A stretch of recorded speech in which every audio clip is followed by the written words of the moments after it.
இந்த அம்மாக்கு தோசை இட்லி இது தவிர வேற எதுவுமே செய்ய தெரியாது. அங்கங்க நூடுல்ஸ் பீட்சா என்னென்னமோ செஞ்சு தராங்க. அப்படி இல்லைன்னா ஒரு பூரியோ ஒரு சப்பாத்தியோ ஒரு பரோட்டாவோ எதுனா செய்யலாம்ல. தினமும் இந்த இட்லி தோசை தவிர வேற எதுவுமே கிடையாது. பூரி சப்பாத்திலாம் நாளைக்கு செஞ்சு தர சொல்லலாம். இன்னைக்கு சாப்பிட்டு ஸ்கூல் கிளம்பு. மணி ஆகுது பாரு. பாட்டி இன்னைக்கு தான் டூருக்கு காசு கொடுக்குறதுக்கு லாஸ்ட் நாள். காசு கொடுக்குறேன் சொன்னீங்களா, கொடுங்க. தரேன். பாட்டி அப்படியே எனக்கும் காசு கொடுங்க.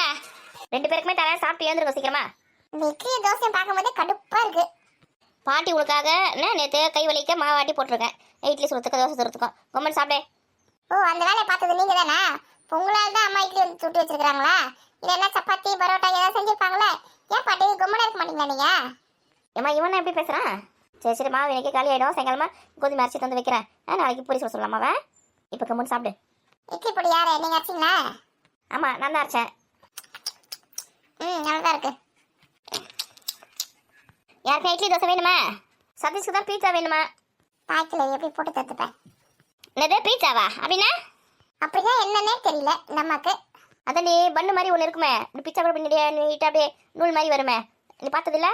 நான் எங்க அதெல்லாம் பார்த்தேன். இது பாட்டிக்கு எல்லாமே தெரியுது. எங்க அம்மாக்கு எதாவது தெரியல பாரு. இவளுக்கு எப்படி சொல்லி நான் புரிய வைக்கிறது? ஊத்தப்பம் மாதிரி இருக்குடி. அது பேர் தான் பீட்சா. ஊத்தப்பமா? சரி மாவு நாளைக்கு புளிச்சிடும். நாளைக்கு காலை செஞ்சு தரேன்டா. ஊத்தப்பம் யார் கேட்டாங்க? இட்லியும் தோசையும் அழகாக செஞ்சு கொடுத்துருக்கேன். அதை விட்டுட்டு புளிச்ச மாவில் செஞ்ச ஊத்தப்பம் வேணுமா? சரி நாளைக்கு செஞ்சு தரேன். இப்போ சாப்பிட்டு ஏந்துரு. சதீஷுக்கு இது தேவைதான். சரி ஸ்கூல் டைம் ஆகுது. மடமடன்னு கிளம்புங்க. என்ன நீ சாப்பிடலையா? சாப்பிடாத. நைட்டு வச்சு சாப்பாடு கொஞ்சம் மீதி இருக்கு. தண்ணி ஊற்றி வச்சிருக்கேன். அதுதான் சாப்பிட போகிறேன். அது எனக்கு கொடுத்து தான் அழகாக சாப்பிட்டு இருப்பேன். நீ இட்லி சாப்பிட்றது என்ன வேணாத்த? வெயிலுக்கு அந்த பழைய சாதம் நல்லா சூப்பராக இருக்கும். தங்கத்தூர் சாப்பிட்டு போனானா? ஒரு பழைய சாப்பிட்டு போனாரத்த. பழைய நேற்று வச்சு மீன் குழம்பு வந்ததுல அதான் காலை சாப்பிட்டு போனாரு. நல்ல வேலை நம்மளுக்கு பழையது போடாம போனாங்களே. எடே இந்த மாதம் ரேஷன் கோதுமை வாங்கிட்டியா? இன்னும் வாங்கலாத்த. இன்னைக்கு தான் போய் பார்க்கணும். நானும் 2 நாளாக போய் பார்த்துட்டு வரேன். ரேஷன் கார்டு முடியே இருக்குது. இன்னைக்கு தான் போய் பார்க்கணும். போட்டாங்கன்னா வேணாந்து காய வச்சு தான் அரைச்சி வைக்கணும். இந்த இட்லிக்கு தோசைக்கு மாவு வச்சு உங்களுக்கு முதுவலி வந்துடும் போகுது. கோதுமை ஏதாவது காய வச்சு மாவு வச்சு வச்சிங்கன்னா சப்பாத்தியை தோசையை ஈஸியாக சுட்டுக்கலாம். ஆமாம் பிள்ளைங்களுக்கு கொஞ்சம் டிஃப்ரெண்ட்டாக செஞ்சு கொடுடி. சப்பாத்தி பூரி பரோட்டா அந்த மாதிரி. இட்லியை தோசையை சாப்பிட்றது மூஞ்ச லட்சம் மாதிரி இருக்கான். இருக்கா பழைய சோறு போடாமல் இட்லி தோசையை செஞ்சு கொடுத்துருக்கல காலையில். கை வலிக்க பத்தாவதுக்கு கார சட்னி வேறு இட்லி பொடி வேறு விதவிதமாக செஞ்சு கொடுக்குறதுல சாப்பிட்றது கஷ்டமாக தான் இருக்கும். இந்த இட்லி தோசை செய்யறது என்ன கஷ்டம் தெரியலையா?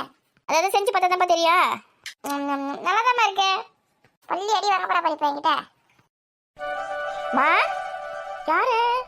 அம்மா எப்படிமா இருக்க? யாரு சங்கீதா? வா வா வா வா வா. ஐயோ அத்தை வந்துருக்குதே. சரியான டிராமா குயினாச்சே. வரும்போதே அழுது வந்துப்பேன். பார்த்து எவ்வளோ நாள் ஆகுது. என்னம்மா திடீர்னு வந்திருக்க? உன்னை பார்க்கணும்னு தோணுச்சுமா. அதம்மா கிளம்பி வந்துட்டேன். இது சும்மாலாம் வராதே. ஏதோ பிளானோட தான் வந்திருக்கோம். சதீஷ் சஞ்சய் நல்லா இருக்கீங்களா? நல்லா இருக்கும். நல்லா இருக்கட்டே. எங்கன்னா ஒரு அத்தை வந்திருக்கா. சாப்பிட்டு இப்படி ஏதாவது சொல்லுங்களா பத்தியா? அதுங்க சாப்பிட்றது இல்லாமல் குறியா இருக்குதுங்க. பேக்கை வச்சு கை கழுக்கு அழுன்னு வா சாப்பிடலாம். அண்ணன் இல்லையம்மா வீட்டில்? அண்ணன் இப்போ தான் வேலைக்கு போனா. சரிம்மா சூடாக தோசை சுட்டு வைக்க சொல்லு அண்ணியே. இப்போ கை கொண்டு வரேன். இம்மா மேடம் மழை நம்ம சாப்பிட்டு கிளம்பலாம். இந்த அளவுக்கு ட்ராமாலாம் பார்க்கறதுக்கு நம்மளுக்கு தெம்பு கிடையாது உடம்புல. சஞ்சய் சீக்கிரமா சாப்பிட்டு கிளம்பலாம் ஸ்கூலுக்கு.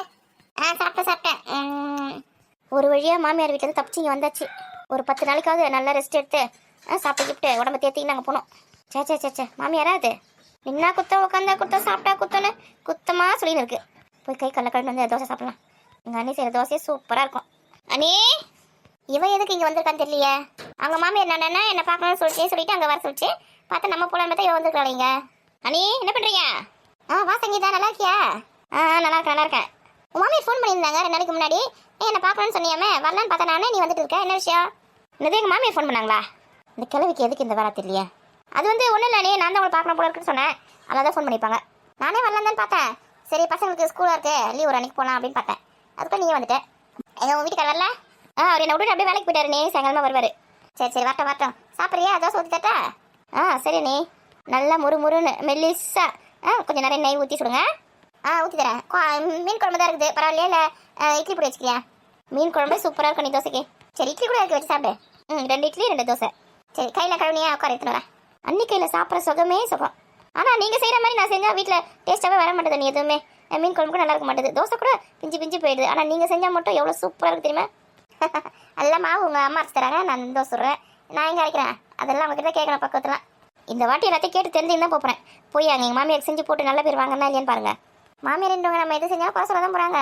அவங்க நல்ல பேர் சொல்லணுன்றதுக்காக நம்ம பாடப்பட்டுனா இந்த ஜென்ம ஃபுல்லாக பாடப்பட்டு இருக்க வேண்டியதான். அது நம்ம நீங்கள் சொல்கிறது கரெக்ட் தான். நீ சரி போய் உட்கார போயிட்டு வரேன். நின்று ஒன்று கேட்கணும். உங்கள் மாமியார் எப்படி இருக்காங்க? அவங்க நல்லா தான் அண்ணி இருக்காங்க. வரவங்க போகிறவங்க நல்லா கதை வளர்த்திக்கினேன். நல்லா தான் இருக்காங்க. கல்யாணம் ஆகிறதுக்கு முன்னாடி உங்களை என்ன மாதிரி சண்டை போட்டுருக்கேன், இப்படிலாம் பேசியிருக்கேன். ஆனால் நான் ஒரு மருமகளாக மாமியார் வீட்டுக்கு போனதுக்கப்புறம் தான் தெரிஞ்சுது அண்ணி உங்களோட கஷ்டம்லாம். நீங்கள் எவ்வளோ அனுசரணையாக இருந்து எங்கள் குடும்பத்தை பார்த்துருக்கீங்கன்ற கஷ்டம் எனக்கு அப்போ தான் புரிஞ்சுது. எல்லாம் ஒரு காலகட்டத்தில் புரிஞ்சுதான் ஆகும். ஏய் போதண்டி விடுடி. நீங்கள் எனக்கு அண்ணி இல்லை அண்ணி, நீங்கள் வந்து எனக்கு ஒரு அம்மா. போதண்டி ஏற்கனவே கோல்ட் ஆகி போயிருக்குடி. இல்லை நீ வேற ஐஸ் வைக்கிறியா? என்னால் முடியல, ஜுரம் வந்துடும் போல இருக்கு எனக்கு. ஆமாம் உங்களுக்கு சும்மாவே ஜுரம் வந்துடும் அப்படியே. பொடி போய் உட்காரு போ. தோசை சுட்டு எடுத்துன்னு வரேன். சரி நீ நெய் ஊற்றி நல்லா மெலிசா முறை சுட்டு எடுத்துருவாங்க. அப்படியே தான்.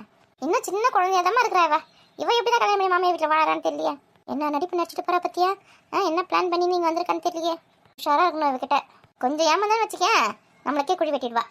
நான் கல்யாணம் பண்ணி வந்து புதுசில் என்ன அம்மாவும் பொண்ணு சேர்ந்து எத்தனை குடும்பப்படுத்தினாங்க, அதெல்லாம் நான் மறந்துட்டேன்னா என்ன. இன்னைக்கு வந்து நல்ல மாதிரி நடிக்கிறா பாரு எப்படி. அதுதான் சொல்லுவாங்க, எல்லாத்துக்குமே காலம் பதில் சொல்லணும்னு. நம்ம எது செஞ்சு வச்சாலும் குறை குறை குறை குறை சொல்லுவாங்க. இவங்க எப்படி அம்மா அப்பா வீட்டில் செல்லமாக வளர்த்தாங்களோ அப்படி தான் நம்மளே வளர்த்துருப்பாங்க. நம்ம கல்யாணம் பண்ணி வந்ததுக்கப்புறம் தான் பொறுமையாக ஒன்று ஒன்றா கற்றுக்கணும். அதுக்குள்ளே இது சரியில்லை அது சரியில்லை, என்ன சொல்லி கொடுத்தாங்க, என்ன வளர்த்தாங்க, என்ன செய்கிறேன், என்ன போகிறேன்னு எவ்வளோ சண்டை, எவ்வளோ மக்களும், எவ்வளோ ஆர்ப்பாட்டம். அப்போது எனக்கு வாய் கூட கிடையாது, வாயில் பூச்சி மாதிரி இருப்பேன். எது பேசினாலும் கம்முன்னு கேட்டுக்கணும். இப்போயாவது வாயாடுறேன். அதெல்லாம் இவங்க கொடுத்த ட்ரைனிங் தானே, எல்லாத்தையும் மறந்து போயிடுவேன். நான் என்ன நடிப்பு நடிச்சிட்டு போகிறப்ப ஒரு கட்டத்தில் நம்மளுக்கு 2 குழந்தை ஆயிடுச்சு, வாழ்ந்து தான் ஆகணுன்ற கட்டத்தில் எனக்கு வாய்க்கு கொஞ்சம் நானே வளர்த்துக்கினேன். இல்லைன்னா வாயில் அதை பூச்சி மாதிரி தான் இருப்பேன். அப்படியே இருந்தேன்னு வச்சுக்கேன், என்ன ஊதிடுவாங்க. இவங்க 2 பேரும் பேச்சு கேட்டு என் புருஷன் என்ன அடி பண்ண தினமும் வீட்டுக்கு வந்தவொடனே போட்டு கொடுத்துருங்க. அந்த அடிப்பான், அவளை சண்டை போடுவோம். வீட்டில் நிம்மதின்றதே இல்லாமல் போச்சு. இவ்வளோ கல்யாணம் பண்ணி கொடுத்துட்டு கொஞ்சம் நாளாக நிம்மதியாக இருக்கேன். திரும்பவும் எதுக்கு வந்துக்கிறான்னு தெரியல. இவ்வளோ கல்யாணம் பண்ணி கொடுத்தாங்களே, எங்கன்னா வேறு எங்கன்னா தூரமாக எங்கன்னா கல்யாணம் பண்ணி கொடுத்தாங்களா வேறு ஊரில். நாங்கள் எந்த ஊர்லேயே கல்யாணம் பண்ணி கொடுத்துட்டாங்க. அது பாட்டுன்னு அங்கே இருந்து பக்கத்துலேயே இருந்தேன்னு மாமியார் கிட்ட போட்டு கொடுக்கும். மாமியார் ஆடி நிற்கும். அந்த தொலை தாங்க முடியாமல் தான் எங்கள் அக்கா வீட்டுக்கு பக்கம் வந்தேன். நான் இங்கே வந்து இருக்கிறேன். நல்ல வேலையை ஒரு இடமும் வாங்கிட்ட பக்கத்துலேயே. இப்போ இங்கே வந்துருக்குது. என்ன கலக முட்டி வச்சுட்டு குடும்பத்தை 2 ஆக்கிட்டு போகுதுன்னு தெரியல. இப்போ வந்து நல்ல பொண்ணுமே நடிச்சிட்டு போகுது. இந்த தோசையை சுட்டு கொடுக்கலாம். இந்த வாட்டி எவ்வளோ நம்மளான்னு பார்க்கலாம். ஏண்டி சாப்பிடலையே நீ? அதுக்கு தான் கையில் கழுவி வச்சுப்பேன். கிணத்துல இல்லை போய் கழுவணுமா? ஆமாண்டி. ஒரு குழா கிடையாது, ஒன்றும் கிடையாது. ஆரம்பிச்சிச்சா? என்னடா இன்னும் ஆரம்பிச்சேன்னு பார்த்தேன். ஆரம்பிச்சிச்சு பத்தியா? என் மாமியார் வீட்டில் குழாவை திறந்தா தண்ணி வரும். இங்கே வந்து கிணத்துல மூண்டு கை கல்லாம் கழுவணுமா? இதெல்லாம் தலை எழுத்து. சஞ்சு சீக்கிரம் சாப்பிட்டு எழுந்துரு. சாப்பிட்டு தானடா இருக்கேன். பார்த்துடி வழக்கு எடுக்க போதே கண்டாண்ட. ஐயோ தண்ணி எப்படி இருக்குதுன்னு கூட நமக்கு மறந்து போச்சேன். அவங்க வீட்டில் ராணி மாதிரி இருப்பேன். இங்கே வந்து கஷ்டப்படுறதுக்கோசம் வந்திருக்காங்க. இப்போ யார் கூப்பிட்டாங்க தெரியல. இல்லை ஏண்டி ராதிகா, சீக்கிரமா தோசை சுட்டு எடுத்துருவா. எவ்வளோ நேரம்? இந்த வராட்டே சரி பற்றி எடுத்துச்சுல. இனிமேல் தானே ஆட்டம் இருக்கு. வீட்டுக்கு வந்த நாத்தனாரை கவனிக்கிறத விட என்னதான் வேலை தெரியல அவளுக்கு வீட்டுக்கு வந்துங்க. ஐயோ இன்னும் தோசையை ஊற்றலையே. இவெல்லாம் ஒரு ஆள் நம்ம வர பயந்து நின்று இருக்கோம். சரி தோசை ஊற்றி முதல்ல கொடுப்போம், மற்ற பிரச்சனை அப்புறம் பார்த்துக்கலாம். என்ன நான் வேணா தெருவில் எதுவுமே விடுவாங்களா? வேணாம்ப்பா அந்த தெருவுக்குள்ள போகவே முடியாது. ரோடு சரி கிடையாது. இங்கே பக்கத்து தானே, நாங்கள் நடந்தே போய்க்கிறோம். நீ கிளம்பு. சரிண்ணே பார்த்து போயிட்டு வாங்க. திரும்ப வரும்போது ஃபோன் பண்ணுங்க, வரேன் ஆட்டோ எடுத்துங்கண்ணே. ஏன்னா பக்கத்தில் எங்கன்னா தான் ஓட்டின்னு இருப்பேன். ஃபோன் பண்ணுங்க. சரிப்பா ஃபோன் பண்ணுறேன். கடைசியில் 73 முடியுமா? அந்த நம்பர் தானே போகுது? ஆமாண்ணே அதே நம்பர் தானே, வேறு நம்பர்லாம் மாற்றவே இல்லைண்ணே, அதே நம்பர் தான். சரி கிளம்பும் போது ஃபோன் பண்ணுறேன். சரி அக்காவெல்லாம் கேட்டதா சொல்லுங்க. ராதிகா கோமதி அக்காவெல்லாம் கேட்டதா சொல்லுங்க. நீ வேணா வாயப்பா வீட்டுக்கு, அவங்ககிட்ட பார்த்து பேசிட்டு போ. பரவாயில்லண்ணே இருக்கட்டும்ண்ணே. இவ்வளோ தூரம் வந்துட்டு வந்து ஒரு காஃபியாவது குடிச்சிட்டு போப்பா. நம்ம ஊர் பையனாக போயிட்டேன். சின்ன வயசுலேருந்து உன்னை தெரியும் அவங்களுக்கு. நான் வந்து இந்த மாதிரி மணிக்கு ஆட்டோவில் தான் வந்தேன் அப்படின்னு சொன்னேன்னு வச்சுக்கேன், வீட்டுக்கு கூட்டின்னு வர வேண்டியதுனே அப்படியே அனுப்பிச்சி விட்டேன்னு என்கிட்ட சண்டை போடுவாங்க. வா நீ வா. வேணாண்ணே இன்னொரு நாளைக்கு வரேன். ஏதாவது ஃபங்க்ஷன் எதுனா இருந்தால் கூட பரவாயில்ல, சும்மா எப்படி நான் வர்றது? கேட்டேன்னு மட்டும் சொல்லுங்க. அதெல்லாம் ராதிகா வாடி இருக்குல்ல, அதை கேட்டேன்னு சொல்லுங்க. இது மட்டும் அவள் காதில் கேட்டுச்சுன்னா மட்டும் அவ்வளோதான். சரிப்பா சொல்கிறேன். வரேன்க்கா. சரிப்பா. ஏங்க உங்கள் தங்கச்சிலாம் வந்து போயிட்டு ஒரு 10 நாள் இருக்குமா? இருக்கும்டி. அதுக்குள்ளே தங்கச்சியை பார்க்கணும் வந்திருக்கீங்க. ஆனால் இந்த மாதிரி அண்ணன் தங்கச்சிங்கள நான் ஊர் வளர்த்துல எங்கேயும் பார்க்கல. என்னுடைய வாரத்துக்கு ஒரு வாட்டியாவது அவங்க பார்த்தா தான் எனக்கு நிம்மதியாக இருக்கும். என்ன பண்ணுறாங்களோ எது பண்ணுறாங்களோ அப்படின்னு சொல்லிட்டு நான் தவிச்சு கிடக்கணும். ஒரு 8 பார்த்துட்டு போயிட்டு வச்சுக்கா கொஞ்சம் நிம்மதியாக இருப்பேன். ஆமாம் இன்னும் சின்ன குழந்தைங்க உங்கள் 2 தங்கச்சிங்களா? அவங்களுக்கு எவ்வளோ வயசானாலும் அவங்க எனக்கு குழந்தை தான். எப்பா உங்ககிட்ட பேச முடியாது, வாங்க போகலாம். ஸ்கூலுக்கு வர டைம் ஆச்சு, சீக்கிரம் நடங்க. ராதிகா எப்படிமா இருக்க? இது நான் காலையில் கிளம்பி வந்திருக்குது. நல்லா இருக்கண்ணே, நீ நல்லா இருக்கீங்களா? நல்லா இருக்கம்மா. என்ன காலையில் வீட்டு பக்கம் வந்திருக்க? இன்னைக்கு வந்து எந்த வேலையும் இல்லை, அதனால தான் காலையிலேயே வெயிலுக்கு முன்னாடியே உங்களை பார்த்துட்டு போகலாம் சொல்லிட்டு வந்தேன். வேலை எதுவும் இல்லையா? அதனால வந்தியா? அப்படி இல்லைம்மா, வாழைக்குள்ளெல்லாம் வந்து நாளைக்கு தான் கேட்டிருக்காங்க. சரி இன்னைக்கு கொஞ்சம் ஃப்ரீயாக இருந்தேன். இந்த கத்திரிக்காய் வெண்டைக்காய் பழம் வாழைப்பழம் கொஞ்சம் இருந்தது, அதான் கொடுத்துட்டு போகலாம் 2 பேருக்கும் அப்படின்னு சொல்லிட்டு வந்தேன். அதெல்லாம் எங்கள் ஊரில் கிடைக்கவே கிடைக்காது பாரு, அதை தூக்கிட்டு வந்துட்டியா? நான் அப்பயே சொல்லலை, நீங்கள் தான் சொல்ல பிடிச்சி கேட்க மாட்டேங்கிறீங்க. என் மெத்தியாரு. சரி ஸ்கூல் டைம் அது, பசங்களை ஸ்கூலில் விட்டுட்டு வரேன். இப்போ போங்க வீட்டுக்கு போங்க, கோமதி இருக்குது வீட்டில். சரிம்மா பசங்களை பார்த்து கூட்டின்னு போ. மாமா அதெல்லாம் வந்திருக்காங்க. இன்னைக்கு ஒரு நாள் லீவ் போட்டுக்கிறேம்மா. அவங்களே வேலை வெட்டியிலன்னு சும்மா வந்திருக்காங்க நம்ம வீட்டுக்கு. புரியுதா? கவர்மெண்ட் கிளம்பு ஸ்கூலுக்கு. உன் வேலையை நம்ம அதை போய் பாரு. படிச்சாதான் வாழ்க்கையில் முன்னேற்க முடியும். இல்லைன்னு வச்சுக்கேன் வேலைக்கே ஆக மாட்டேன். உங்கள் அப்பா கூட பெயிண்ட் அடிக்க தான் போனோம். ஐயோ பெயிண்ட் அடிக்கிறதுக்கா? வேணாம்மா, வா நம்ம ஸ்கூலுக்கு போலாம். இந்த பயம் இருக்கட்டும் உடம்புல. செஞ்சு நட வேகமா. ஆமாம், பஸ் 9 மணிக்கு தானே வரும். மணி 8 ஆகுது. நீங்கள் சீக்கிரமா வந்துச்சேன்னா பஸ்ஸு? இல்லைம்மா, வீட்டில் இருந்தால் நாங்கள் ஆட்டோவில் வந்துட்டோம். நம்ம தெரிஞ்ச பையன்ல நம்ம வீட்டில் இருந்து 4 வீட்டில் இருக்கிறானே அந்த மணிக்கு நான் அவங்க ஆட்டோவில் தான் வந்தோம். ஓஹோ, 200 300 கேட்டிருப்பானே. அவ்வளோ காசு கொடுத்தா வந்தீங்களா? வசதி தான். பணம் கொட்டுன்னு கொட்டுது. நாங்களாம் வந்து ஃப்ரீ பஸ்ஸில் போகிறதுமோ ஃப்ரீ பஸ்ஸில் வரதுனமோ இப்படி தான் இருக்கிறோம். 300 200 கொடுத்து போகிற அளவுக்கு எங்களுக்கு வசதி இல்லை. புலம்ப ஆரம்பிச்சிட்டாலா? சரி, அதாவது அவங்க விருப்பம். பணம் இருக்குது, நீங்கள் ஆட்டோவில் வரீங்க. எங்ககிட்ட பணம் இல்லை, நாங்கள் பஸ்ஸில் போகிறோம். இங்கே போகலாம். சரி, கோமல் வீட்டுக்கு போயிருங்க. வர பின்னாடியே. மாமா அத்தை வீட்டில் இருங்க, நான் ஸ்கூலுக்கு போயிட்டு வந்துடுவேன் சீக்கிரமா. 4 மணிக்குள்ள வந்துடுவேன், வெயிட் பண்ணுங்க, வந்து பேசலாம். ஆமாம், இவன் பெரிய மனுஷன் வந்து உங்ககிட்ட பேசுவான், கேளுங்க. ஏன்னா உங்களுக்கு வேலை வெட்டி எதுவுமே இல்லை. அவங்க வர வரைக்கும் உட்காந்துருப்பீங்களா? இங்கே பாரு, அந்த ஸ்கூல்லேருந்து வர வரைக்கும் அவங்க இருக்க மாட்டாங்க. அவங்க இப்போ கிளம்பிடுவாங்க காப்பி குடிச்சிட்டு. அதுக்கு தான் ஸ்கூல் லீவ் போகிறேன்னு சொல்கிறேன், கேட்க மாட்டேங்கிறீங்க. நீ ஒன்றும் பேச வேண்டியது எதுவுமே கிடையாது. கிளம்பு. மாமா நிறைய ஸ்நாக்ஸ்லாம் வாங்கி வந்திருப்பாரு. என்ன சஞ்சு நீ வந்து சொல்லிட்டு அம்மா கிட்ட லீவ் போடலான்னு. அச்சிஜோ, எங்களுக்கு வந்து கிளாஸில் டெஸ்ட் இருக்குது. நான் போய் எழுதணும். நிறைய படிச்சுட்டு இருக்கேன் நான். இப்போ இதாக போனால் தான் நிறைய மார்க் வாங்க முடியும். சாயங்காலமாக வந்து நான் ஸ்நாக்ஸ்லாம் சாப்பிட்ருவேன். இவகிட்ட போய் சொன்னேன் பாரு. நடங்க அனுப்புகிறேன். எங்கப்பா நெக்லஸ் இல்லாமல் போகாது. கல்யாண பொண்ணு மாதிரியே மினி மினி மினி மினி இருக்குது. அங்கே என்ன வாய் பார்த்துருக்கீங்க? சீக்கிரம் வாங்க. பாய் மாமா, பாய் அத்தை. பாய் பாய். பார்த்து போயிட்டு வாங்கப்பா. மாமா உங்களுக்கு ஸ்நாக்ஸ்லாம் வாங்கி வந்திருக்கேன். சாயங்காலம் ஸ்கூல் வந்தோன்னு சாப்பிடுங்க. சரிங்க மாமா. சதீஷும் சஞ்சய் எவ்வளோ அழகாக பேசுகிறாங்களா? ஆமாம், உங்கள் தங்கச்சி கூட ரொம்ப அழகாக பேசுனாங்க. அப்போ அப்படி தான் தெரிஞ்ச கதை. வா முகம் வீட்டுக்கு போகலாம். எந்த காரணத்தினாலும் தங்கச்சிங்களை விட்டே கொடுக்க மாட்டீங்களா? வாடி பசங்களாம் ஸ்கூலுக்கு காலேஜுக்குலாம் போயிட்டாங்கன்னா ஃபோன் பண்ணி கேட்கலாமா? மூணி வந்து அருண் கூட போயிட்டு இருப்பான். ஸ்கூலில் வேறு ஸ்பெஷல் கிளாஸ் எக்ஸாம் வருதுல, பப்ளிக் எக்ஸாம் 28ஆம் தேதி. அதனால சீக்கிரமாக போகணும்னு சொன்னேன். இட்டுன்னு போயிட்டு இருப்பாங்க. சரி, அப்படின்னா ஃபோன் பண்ண தேவையா? வேணாங்க, அவங்க கரெக்டாக போயிட்டு இருப்பாங்க. நான் பேசினேன் பசங்களாம் ஸ்கூல் காமிச்சிட்டு காலேஜ் காமிச்சிட்டு கிளம்பலான்னு. நீங்கள் தான் வெயில் வரதுக்கு முன்னாடியே போயிட்டு வந்துடலாம். வான்னு எடுத்துன்னு வரீங்க. சரி, நம்ம பசங்க அவங்க வேலையை அவங்க கரெக்டாக பார்த்துப்பாங்க. வா. 10வது பட்சம் வந்து 28ஆம் தேதி ஆரம்பிச்சு எப்படி முடியுதே? ஏப்ரல் மாதம் 15ஆம் தேதி வரைக்கும் இருக்குங்க எக்ஸாமு. ஒரு பட்சத்துக்கு நடுவில் லீவ் விட்டு வைக்கிறாங்களா? லீவு தான். ஆனால் நம்ம பொண்ணு படிக்கிற ஸ்கூலில் வந்து லீவ் விட மாட்டாங்களாம். வந்து ஸ்கூலில் உட்காந்து படிக்கணுமா. எப்பயோ காலையில் போயிட்டு சாயங்காலம் வர மாதிரி ஸ்கூலுக்கு போயிட்டு அங்கே உட்காந்து படிச்சுட்டு மிஸ்ஸுங்களாம் வருவாங்க போல இருக்கு. படிச்சுட்டு அதுக்கப்புறம் சாயங்காலமாக வரணும். அதுவும் நல்லதா. ஸ்கூலுக்கு போயிட்டு கம்முன்னு உட்காந்து படிப்பாங்க. வீட்டில் என்ன டிவி பார்க்கலாமா, ரெஸ்ட் எடுக்கலாமா, அப்படி இப்படின்னு இருக்கும். ஸ்கூலுக்கு போகிறது நல்லா தான். அங்கே போய் படிக்கட்டும். பரிச்சை ஆரம்பத்துக்கு முன்னாடி ஒரு நாள் போயிட்டு நம்ம குலதெய்வம் கோயிலில் போயிட்டு ஒரு அர்ச்சனை பண்ணிட்டு வந்துடலாண்டி. போகலாங்க. அத்தை சொல்லிட்டு இருந்தாங்க, குலதெய்வம் கோயிலுக்கு போயிட்டு வந்துருங்க, குழந்தைங்க நல்லா பரிச்சை எழுதுங்க, நிறைய மார்க் எடுக்கணும். கடவுளோட ஆசீர்வாதம் வேணும். நம்மளும் முயற்சி எடுத்து படிக்கணும் இல்லையா? அப்போ நிறைய மார்க் வரும். ஆமாம், மூணு நல்லா தானே படிக்கிறா. கிளாஸ் எக்ஸாம்லேயே ஃபஸ்ட் மார்க்காக தான் வாங்குறா.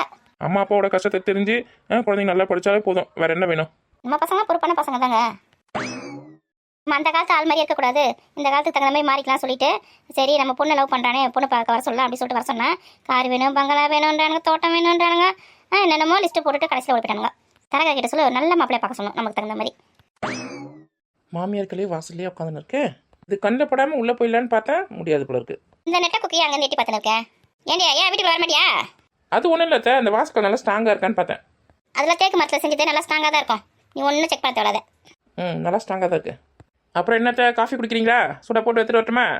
அதெல்லாம் ஒன்றும் வேணாடி. என்ன வாய்ஸில் ஒரு மாற்றம் தெரியுது? என்ன சேத்தா உடம்பு சரியில்லையா? ஹாஸ்பிட்டல் கூட்டு போவா? இல்லை மாத்திரை மருந்து கசாயம் ஏதாவது வேணுமா சொல்லுங்க, டக்குன்னு ரெடி பண்ணி தரேன். அதெல்லாம் ஒன்றும் வேணாம். உடம்பு நல்லா தான் இருக்குது, மனசு தான் சரியில்லை. ஓ, மனசுன்னு ஒன்று உங்களுக்கு இருக்கா? ஏன் நாளா மனசு இல்லையா? ஆமாம்ல, நீங்களும் மனுஷி தானே, மறந்தே போயிட்டேன். என்ன பிரச்சனை அத்தை உங்களுக்கு? ஏன்னா இந்த சாந்திக்கு ஒரு மாப்பிள்ளை பார்க்கணும். அவளுக்கு ஒரு கல்யாணம் பண்ணி வச்சுட்டு வச்சுக்கேன், என் மனசில் இருக்க கவலை எல்லாம் போயிடும். மாப்பிள்ளை தானே, பார்த்துடலாம். ஏற்கனவே பொண்ணை பார்த்துட்டு போனாங்களே, விமலுக்கு என்ன பதில் சொல்கிறது? என் வாயில் எதனா வந்துட போதுடி. அன்றைக்கி அவங்க அப்பா தான் அவ்வளோ பேசிட்டு போனாரு. என்னது பங்களா வேணும், கார் வேணும், தோட்டம் வேணும், துறை வேணும், அதெல்லாம் வச்சிருக்கேன். நீ 100 சவரன் நகை வேணும் கேட்டு போயிருக்காங்க. வச்சிருக்கேன். அதெல்லாம் நமக்கு செட் ஆகுமா? அதை தூக்கி போட்டு வேறு வேலையை பாரு. நீங்கள் மட்டும் எங்கள் அப்பா கிட்ட வந்து 50 சவரன் நகை வேணும், ஸ்கூட்டர் வேணும் அதெல்லாம் கேட்கல. அப்போ மட்டும் எங்களுக்கு கஷ்டமாக இருந்திருக்காதா? ஏண்டே நான் அதிகமாக கேட்டேன்? நான் கார் கேட்டேன்னா உங்கள் அப்பா கிட்ட 200 சவரன் நகை கேட்டேன். உங்கள் பொண்ணுக்கு என்ன செய்யுங்களோ செய்யுங்க அப்படின்னு நான் கேட்டேன். அவர் தான் வந்து 50 சவரன் நகை போடுறேன், பைக் வாங்கித்தரேன் அப்படின்னு சொன்னார். சரி நான் சொல்லிட்டேன். நானே கேட்டேன், என்ன சொல்லு? நீங்களா கேட்கலனாலும் அவர் செய்யறேன்னு சொல்லும் போது வேணா எல்லாமே எங்கள் வீட்டில் இருக்குது அப்படின்னு நீங்கள் சொல்லியிருக்கணும். அவர் தரேன்னு சொன்னதான் பல்ல காமிச்சின்னு வாங்கி வந்தீங்களா? ஓ, இப்போ உங்கள் வீட்டில் நாங்கள் வாங்கினால தான் இப்போ எங்கள் பொண்ணுக்கு வந்து இப்படி கேட்குறாங்க அப்படின்னு சொல்லிட்டு நீ சொல்கிறியா? நான் ஒன்றும் அப்படி சொல்ல வரல. வினை விதைச்சமா வினை இருப்பான்னு சொல்கிறேன். அதெல்லாம் நாங்கள் அறுத்துக்கிறோம். இப்போ வேலை போய் பார்ப்போம். நீங்கள் தான் மாப்பிள்ளை பார்க்க சொன்னீங்க, பார்க்க தேவையா? அதான் தலைவர் கிட்ட சொல்லி நான் பார்த்துக்கிறேன். வேலை போய் பார்ப்போம். கண்ணு கணிக்காத, கடுப்பாகுது நான் பார்த்தாலே. உண்மையை சொன்னால் எல்லாருக்கும் கோவம் தான் வருது. பையன் பற்றி வச்சுருக்கோங்க எல்லாருக்கும் இது ஞாபகத்தில் இருக்கணும். இப்போ பொண்ணு வீட்டில் போயிட்டு இது போடுங்க அதை போடுங்க அப்படின்னு நம்ம கேட்கும் போது நம்ம பொண்ணுக்கு வந்து இவ்வளோ கொடுங்க அவ்வளோ கொடுங்க அப்படி சொல்லிட்டு கேட்பாங்களே. நம்ம வரதட்சணை வாங்கக்கூடாது. அவங்கள ஆசைப்பட்டு என்ன செய்கிறாங்களோ செய்யட்டும் அப்படி சொல்லிட்டு பார்க்கணும். இந்த கேட்டால் இதை வினை விதைச்சது வினை இருப்பான். நீ என்னடி வெந்த புண்ணு வேலை பச்சுன்னு இருக்கியா? வேலையும் பச்சல ஒன்றும் பச்சல. நீங்கள் செஞ்சதை நான் சொல்கிறேன். உன் அப்பா வந்து எனக்கு அண்ணன் புரியுதா? அவங்க தங்கச்சிக்கு என்ன செய்யணுமோ அதெல்லாம் அவங்களுக்கு தெரியும். அவங்க செஞ்சுட்டாங்க. கடன் உடனே வாங்கி செஞ்சாங்களோ இல்லை சேர்த்து வச்சு செஞ்சாங்களோ அவங்க செஞ்சுட்டாங்க. நான் ப்ரெஷர் பண்ணி யார்ட்டையும் கேட்கல.